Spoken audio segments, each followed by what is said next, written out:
Nasir El-Rufai dumps APC for Social Democratic Party. And here is the ranting and all about the noise is to ensure the return of another Fulani man comes 2027.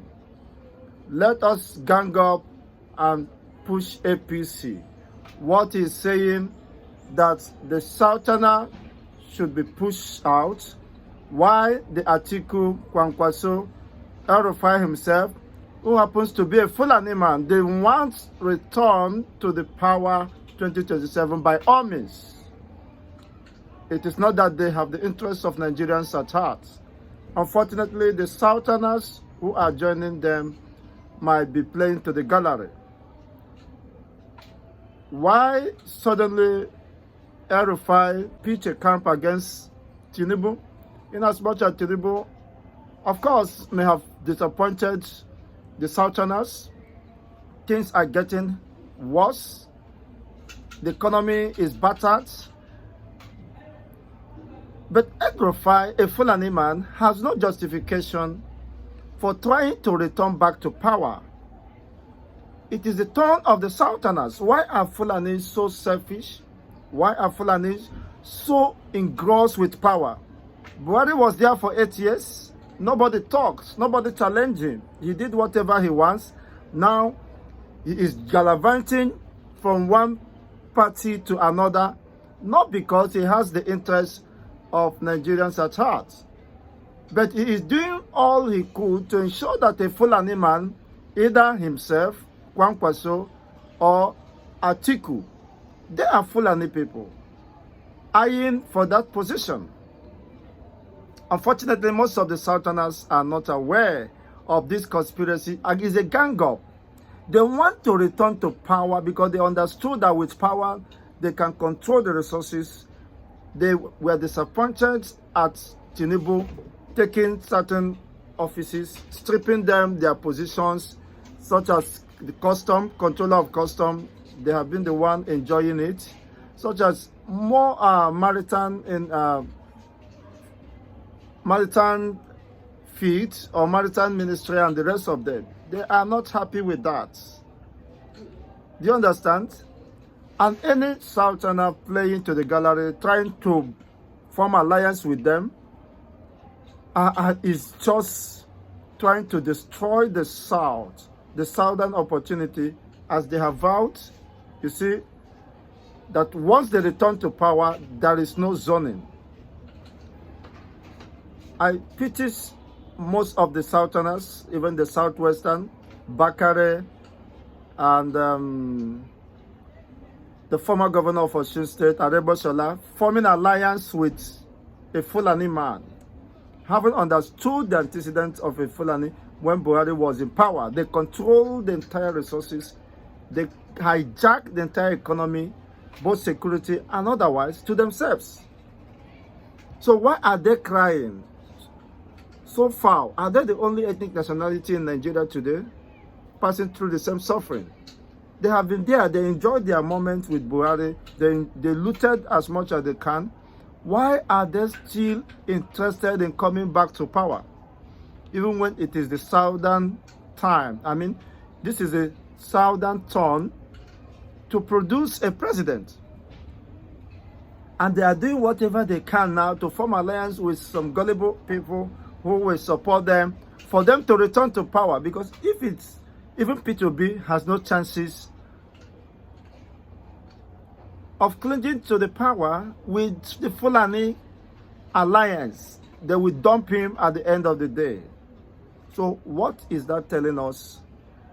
That the northern born-to-rule mentality has gotten to the point that we begin to question why it should be so. The arrangements or the ruling arrangements within the Nigerian states.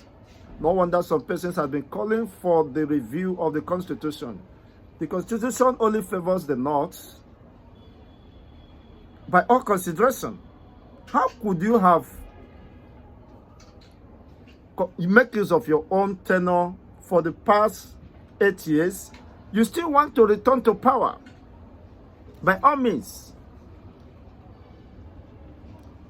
You want to sack a Southerner who is there, Tinubu, of course, without the alliance with the Fulanis or El-Rufai, Nasir El-Rufai, the Muslim ticket wouldn't have sailed. Now, the question is, now that El-Rufai is coming out as an opposition, having dumped APC, the party, of course, that he worked for 2023. What some persons considered it as not being a threat to the APC or Tinubu's return or the election bid. Some persons said that no, this is a very heavy blow to the APC party because they have lost one of their strong stalwarts and strategist. He's a strategist. He knows how to play the game. But some persons say his defection will not have any, of course, negative impact on the chances of the APC. Well, only time will tell, but there is a build-up.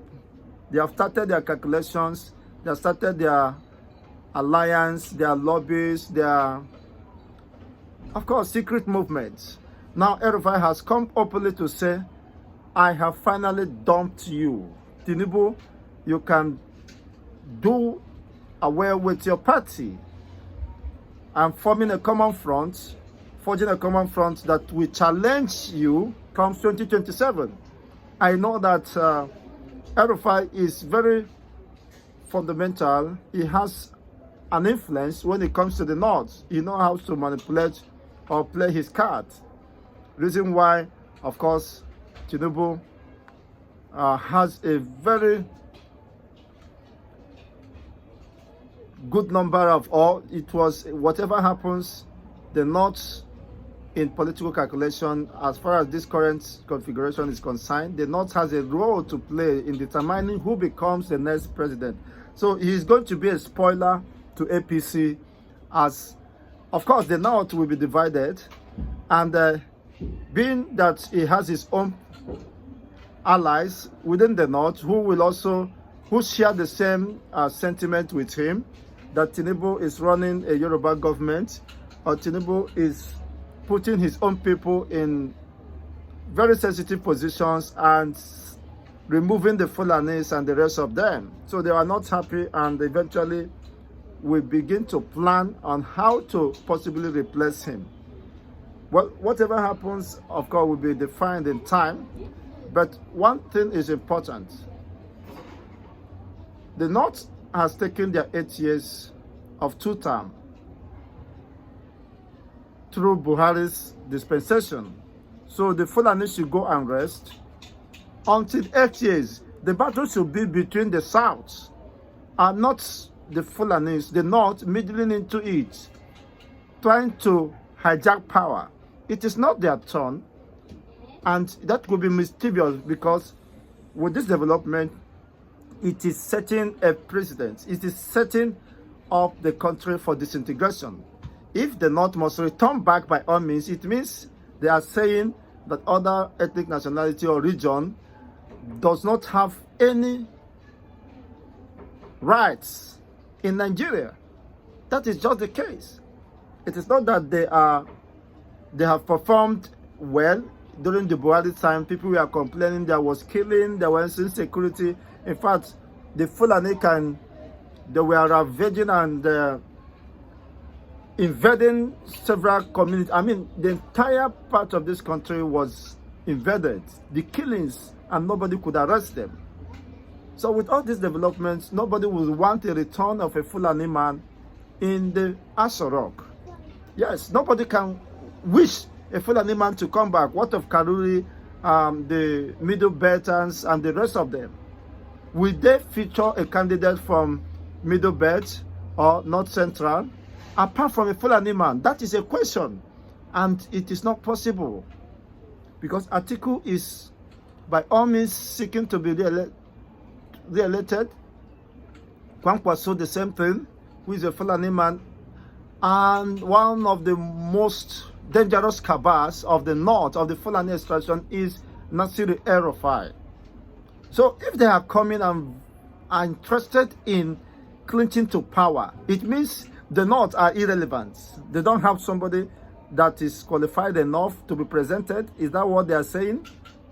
Or the Islamization agenda could be perfected with a Fulani candidate comes 2027. Well, all this build up and fears and skeptics being raised by some quarters or individuals will also play a vital role come what may. But the truth, of course, as the Southern people has believed that it is the turn of the South.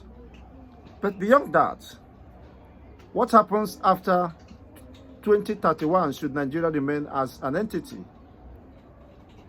Because there will be a very serious crisis if a northerner emerges 2027. A serious crisis, and who knows if that could be controlled, because people are very much disappointed, angry, even with this current economic state. Nobody would want Nigeria to continue being plunged abysmally. Nobody is happy with Buhari as far as a Fulani man is concerned. So the lesson Buhari taught Nigerians will never be forgotten in a century. So the likes of El-Rufai will not be even allowed to come back or stage a comeback. Any Fulani man is, of course, it's not possible. Well, perhaps they might have their own political calculations. Well, let's see how that plays out as far as Nigeria is concerned. But some persons are saying we are leaving this country. We're not part of these political configurations. That is not balanced. There is no fairness. There is no equity. There is no considerations among this northern cabals and their allies from the south. You know, it's paddy. Perhaps they may find, of course, a common ground which they will compromise and eventually continue to hold the masses to ransom. It doesn't matter. They play the card, the hide and seek games, and eventually might end up supporting their choice candidate, and eventually you'll be surprised what happens. But let's have your own talk regarding this development. It is officially, of course, established that El-Rufai has finally dumped APC and have opted for Social Democratic Party. But some persons believe that that party was formed by Ahmed Bola Tinubu and the late MK Abiola. Well, whatever happens, only time will reveal more details about this, and whether they are just playing on intelligence of Nigerians, why they perfect their plans and also cash out at the end of the day. Everybody, I believe, an average Nigerian politician has a price tag. And once the Jagaban said, what is your price? You know, El-Rufai might possibly succumb. You never can trust an average Nigerian politicians. They might just be doing that to distract the masses, or perhaps have a more opportunity to make a very bigger bargain and a compromise, so that they will cash out heavily. Well, only time will reveal how serious and committed. Whatever be the case, let's have your own take regarding this development.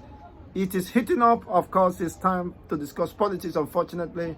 Why Nigerians are still suffering hunger, ravaging the country. The economy, inflation is something, second to none, and people are wondering how long will they continue in this state of despair. Let's have your own take regarding this development. See you in the next edition. Don't forget to like, share, and subscribe to this channel for more political discourse.